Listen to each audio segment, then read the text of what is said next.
अल्लाहुम्मा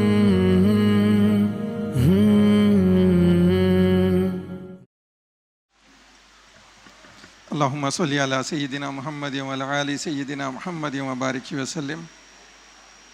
अऊज़ु बिल्लाहि मिनश शैतानिर रजीम। बिस्मिल्लाहिर रहमानिर रहीम। रब्बि इश्रह ली सदरी व यस्सिर ली अमरी वहलुल उक़दतम मिन लिसानी यफ़क़हू क़ौली। मेरे प्यारे बच्चों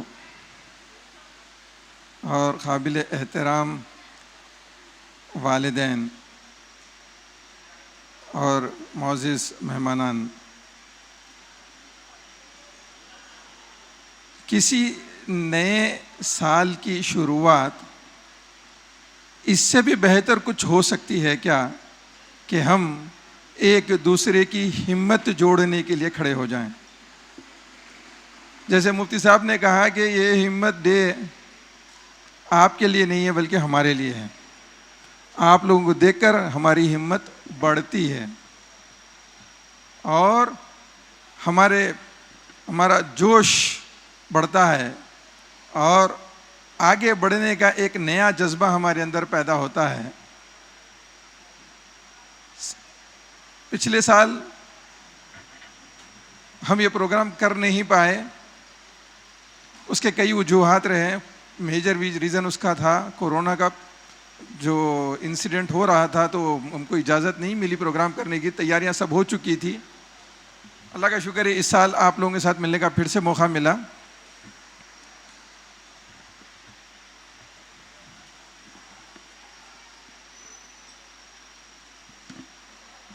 मैं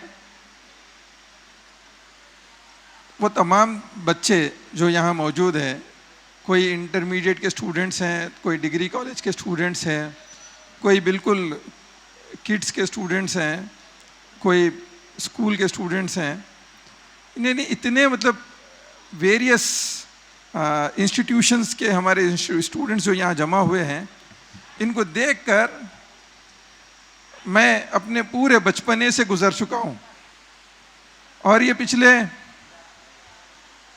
हफ्ते 10 दिन से मेरे दिमाग पे ये प्रोग्राम इंतहा से ज़्यादा छाया हुआ है। मैं बयान नहीं कर सकता कि मेरे ऊपर इन सब चीज़ों की क्या कैफियत हो रही है। और प्रोग्राम के आखिर में कुछ बहुत ही अहम अनाउंसमेंट्स भी हम करने वाले हैं। वो अनाउंसमेंट्स करने से पहले जो हमारी तैयारी चल रही थी, वो तैयारियों में जो रील मेरे बचपन से लेके अब तक की मेरी घूम रही थी, मैं उसके बारे में बता नहीं सकता आपको मेरे साथ क्या हो रहा था। हर पल, हर लम्हा जब मैं किसी चीज़ को सोचता हूँ तो मेरी अम्मी की याद आ जाती।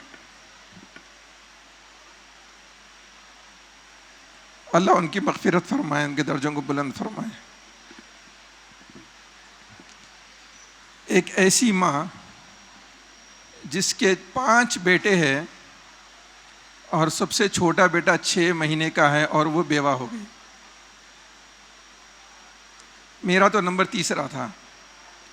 मेरे वालिद साहब आर्मी में हवालदार की हैसियत से अपने सर्विसेज दे चुके थे, रिटायर हो गए थे। 1977 में उनका इंतकाल हुआ। 5 साल का था मैं जब। बहुत चैलेंजेस की ज़िंदगी थी। वालिद साहब की एक बहन की शादी थी, तो उन्होंने अपनी पेंशन, वो ज़माने में जो पेंशन मिलती थी उसको बेचने का एक प्रोविज़न था, तो उन्होंने अपनी आधी पेंशन बेचकर जो पैसा आया था उसे उन्होंने अपनी बहन की शादी की थी।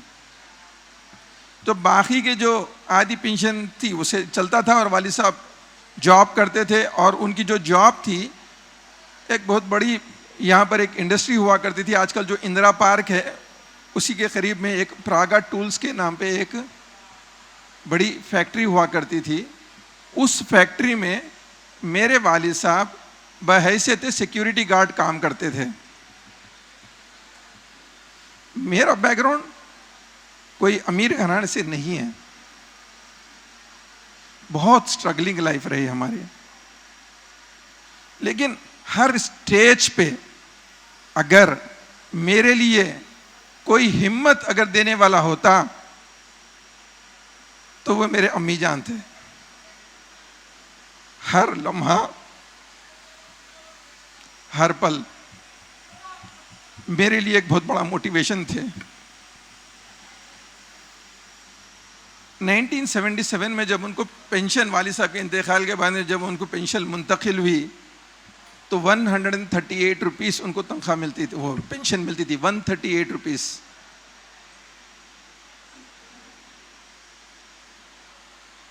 अपने घर में वो कपड़े सीते थे, फिर पूरे 5 बच्चों को रोज़ाना सुबह में उठना, 5 को तैयार करना, 5 को स्कूल भेजना, उनकी तमाम ज़रूरतों का ख्याल करना, उनके फीसेस बनना। हम लोगों को प्राइवेट स्कूल में पढ़ाए। वालिद साहब के इंतकाल के बाद में लोग बोले बच्चे यतीम हैं, इनको पालना बहुत मुश्किल है, तुम बच्चों को प्राइवेट स्कूल में क्यों पढ़ा रहे, इनको गवर्नमेंट स्कूल में पढ़ाओ, कहाँ से लाएंगे फीस। तो मेरे वालदा बोलते थे कि मेरे शोहर की ख्वाहिश थी कि मैं अपने बच्चों को अच्छा पढ़ाऊँगी। उन्होंने चाहते थे कि मेरे बच्चों को मैं बहुत अच्छा पढ़ाऊँ, मैं बहुत अच्छा पढ़ाऊँगी। और वो उनकी ज़िंदगी के आखिरी सालों में उनके कुल्ले में बहुत तकलीफ़ होती थी, बहुत ज़्यादा तकलीफ़ रहती थी, बैठ नहीं सकते थे, लेटे रहना पड़ता था, दवाखानों में एडमिट होते थे। वो तकलीफ़ इसलिए होती थी क्योंकि घंटों बैठकर कपड़े सीते थे। फिर 5 बच्चों की परवरिश की जिम्मेदारी भी थी। अल्लाह मेरे नानी नाना और मेरे मामूओं को जज़ाए खैर दे। उनके जो एक मामू बहाया थे, अल्लाह उनकी उम्र में बरकत दे, बाकी सब लोग दुनिया से गुजर गए।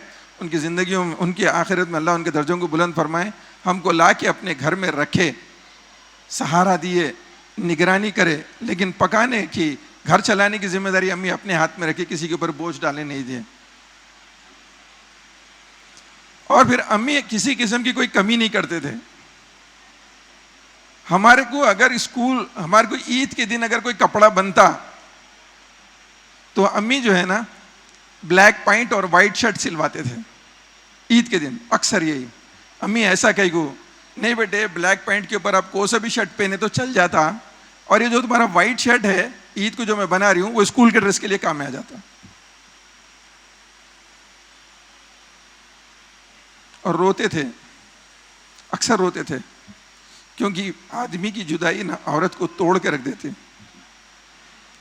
मैं या माँ, जो माएँ बैठी है, उनके दर्द को बहुत अच्छा समझता हूँ। हम 5 भाई थे, हर भाई का अपना गुमान था कि अम्मी मेरे को सबसे ज़्यादा चाहते। मेरा भी ऐसा ही गुमान था कि अम्मी मेरे को बहुत ज़्यादा चाहते। एक एक लम्हा मेरे आंखों से भी इस वक्त एक स्क्रीन ऐसा दौड़ रहा और हर चीज़ गुजर रही। हर लम्हा अम्मी की तरफ से हिम्मत रहती थी। खुद तकलीफ में रहते थे, लेकिन कभी भी हम लोगों को तकलीफ में रहने नहीं देते थे। हर किस्म की ज़रूरत को पूरी करते थे। ख्वाहिश और शौक़ तो इम्पॉसिबल था, लेकिन कभी भी कमी होने नहीं देते थे। लोग भी बहुत बोलते थे गवर्नमेंट स्कूल में पढ़ाओ, प्राइवेट स्कूल में मत पढ़ाओ, लेकिन सुनते नहीं थे। पढ़ाऊंगी, अच्छा पढ़ाऊंगी मेरे बच्चों को। और अल्हम्दुलिल्लाह रब्बिल आलमीन पूरे बच्चों को पढ़ाया उन्होंने, पूरे एफर्ट्स लगाए उन्होंने। और ये जो पीरियड जब गुजरता तो लोगों के ताने, लोगों की एक बेबस और कमज़ोर औरत के ऊपर जो नज़र रहती वो भी बहुत बुरी रहती। और हर वक्त इस किस्म के जाहिल किस्म के लोग, खुदगर्ज़ किस्म के लोग, मतलब परस्त लोग और हवस भरे लोग अपनी हरकतों से बाज नहीं आते। हमने ऐसे लोगों को भी देखा, और वो तमाम हालात के अंदर, वो तमाम चैलेंजेस को अम्मी ओवरकम करके बच्चों को तालीम दिए। अल्हम्दुलिल्लाह रब्बिल आलमीन। किसी को बेबस और कमज़ोर समझ के लोग उनके ऊपर बोझ डाल देते हैं। लोग कभी कपड़े सीने के लिए ला के देते तो एहसान जता के देते, और वालदा उसको भी एक्सेप्ट कर लेते थे। नहीं, 2 रुपये मेरे बच्चों के काम में आ जाएंगे, उनकी फ़ीस बनने को काम में आ जाएंगी। और जिन स्कूलों से मैं गुजरा, अक्सर स्कूलों वालों ने मेरा बहुत साथ दिया, उन्होंने कोऑपरेट किया, हेल्प किया। लेकिन मैं यहाँ पे ये बात बोलना चाह रहा हूँ कि एक डिटर्मिनेशन था वालदा का मेरी, कि हमको कुछ काबिल बनाना है, हमको कुछ ऐसे बनाना है कि हम लोगों के काम आए। ये मेरे वालदा का ड्रीम था, और अल्लाह बेहतर जानता आज हम किस मुकाम पे खड़े हैं। ये पूरे क्रेडिट्स मेरी वालदा को जाते हैं। उन्होंने हर स्टेज पे हमारा साथ दिया, हर किस्म की तकलीफ उठाई, लेकिन हमको तकलीफ होने नहीं दी। जब हम इस काबिल बने कि हम उनको सहूलत दे सके, यकीन मानिए कि वो उस वक़्त वो सहूलतों को इस्तेमाल करने के मौक़ूफ़ में नहीं थे। बीमार हो गए थे, जो ज़माने में अच्छा खाने की ख्वाहिश रखते थे वो ज़माने में खा नहीं सके, जिस ज़माने में खा सकते थे उस ज़माने में भी खा नहीं सके। जिस ज़माने में उनको ख्वाहिश थी अच्छा पहनने की, उस ज़माने में पहन नहीं सके। जब एक से बढ़ के एक पहनने को मिला तभी भी पहन नहीं सके।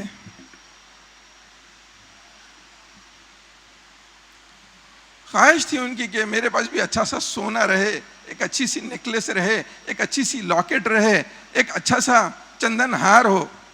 ये वर्ड उन्हीं से सुना सो याद है मेरे। हम वो सब कुछ दिए, लेकिन बोलते थे कि बेटे मैं ये पहन के कहीं जा नहीं सकती।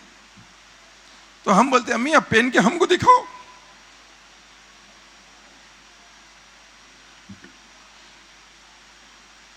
खाने के लिए कुछ भी अच्छा दे दे आता घर में तो ज्यादा खा नहीं सकते, शुगर का मसला, लीवर का मसला।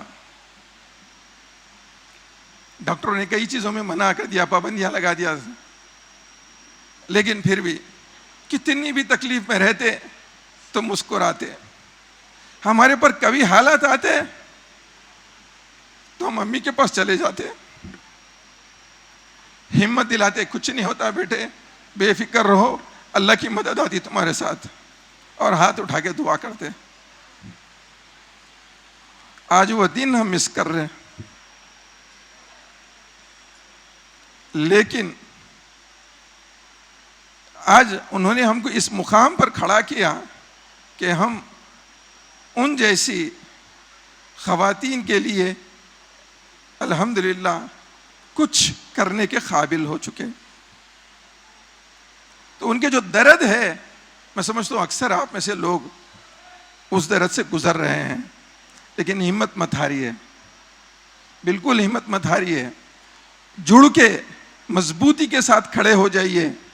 अल्लाह सुब्हानहू व तआला की मदद आपके साथ रहेंगी।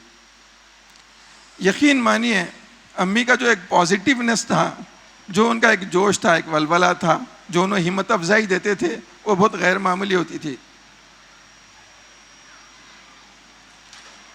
ऊंची सोच बच्चों में पैदा करना ये वालिदा की जिम्मेदारी है।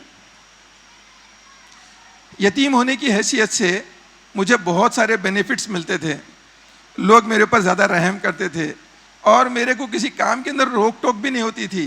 जैसे अक्सर रहता वालिद साहब डरा के वो मत करो ये मत करो, बल्कि मेरे अम्मी पढ़े लिखे नहीं थे ज़्यादा। तो जब मैं एमएस स्टार्ट किया तो हम लोग बहुत बड़ा ग्रुप था हमारा, सब बहुत सारे दोस्त मिलकर शुरू किए। मैं अकेला रह गया, हम लोग 35 दोस्त मिलकर शुरू करे थे एमएस।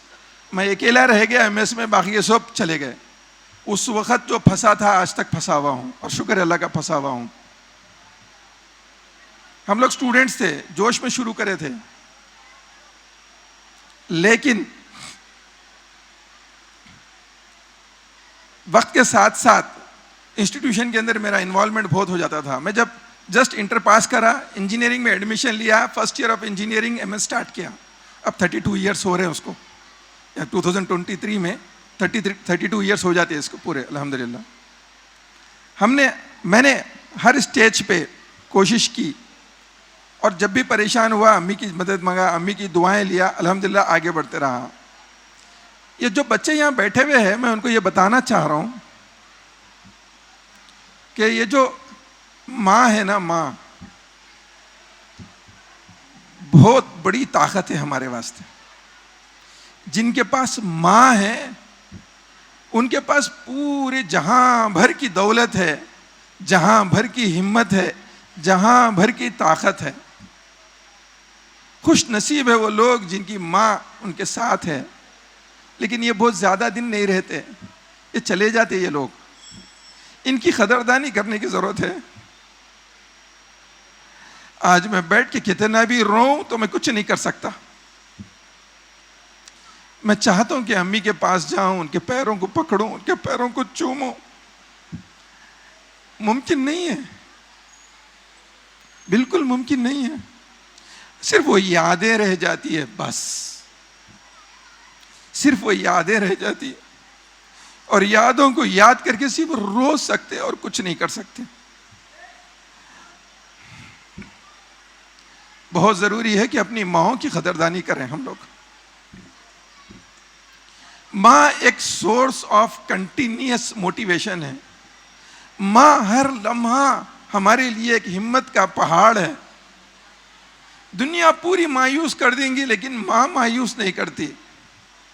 माँ इंकरेज करती, बढ़ो बेटे आगे, करो बेटे आगे, पूरी दुनिया तुम्हारे सामने है, तुम फतेह कर सकते हो, तुम आगे बढ़ो। ये होती माँ। लेकिन हमने कभी रियलाइज ही नहीं किया। मुझे अपने उन तमाम लम्हात पर, उन तमाम सिचुएशंस पर अफसोस है जब मैं किसी वक्त अम्मी की कोई बात नहीं सुना होऊंगा, या अम्मी को मेरी कोई बात से तकलीफ हुई होंगी। मैं आज कुछ नहीं कर सकता, उसको कंपनसेट नहीं कर सकता। आज मैं माफ़ी भी मांग लूँ तो कुछ भी नहीं है। मैं बहुत करा अम्मी के लिए, लेकिन फिर भी मैं ये महसूस करता हूँ कि मैंने कुछ नहीं किया। मेरे भाई, छोटे भाई, वो लोग मेरे से ज़्यादा करते थे जबकि वो लोग यहाँ नहीं रहते। दो छोटे भाई है, दोनों सेटल्ड है, ख़तर में हैं, बहुत अच्छी पोजीशंस पे अल्हम्दुलिल्लाह रब्बिल आलमीन। अम्मी की ख्वाहिश के मुताबिक वो लोग अपने आप को सेट किए। बहुत खिदमत करते थे अम्मी की, वहाँ से आना, अम्मी को घंटों फ़ोन पे बात करना, अम्मी को टाइम देना। मैं टाइम नहीं दे सकता था, मेरी लापरवाही समझता हूँ मैं। मसरूफियत हज़ार होंगी, लेकिन अम्मी का हक़ मैं जैसा अदा करना चाहता था नहीं कर सका। आज अफसोस कर रहा हूँ। प्यारे बच्चों, जो माँ का साया आज आपके साथ है, इसकी कदरदानी करो, इसको ज़ाया मत करो, उनकी फरमाबरदारी करो, उनके पैर पकड़ो। उनके कदमों के नीचे जन्नत है, उनके पैरों को चूमो। ये फिर मिलने वाले नहीं है। एक वक्त चले गए, फिर कभी नहीं मिलेंगे।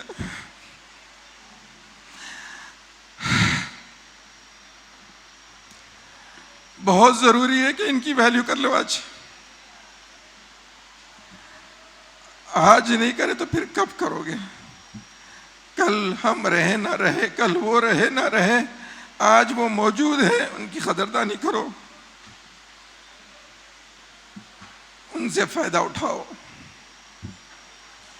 कामयाब होना चाहते दुनिया में, हम लोग तरक्की करना चाहते, एक बड़ा मुकाम हासिल करना चाहते, तो ईजीएस्ट जो इसका रास्ता है वो माँ का साया है, माँ की दुआएं हैं, माँ का दामन है, माँ की खदमें हैं। उसका फायदा उठाओ, ये चीजें फिर नहीं मिलने वाली है।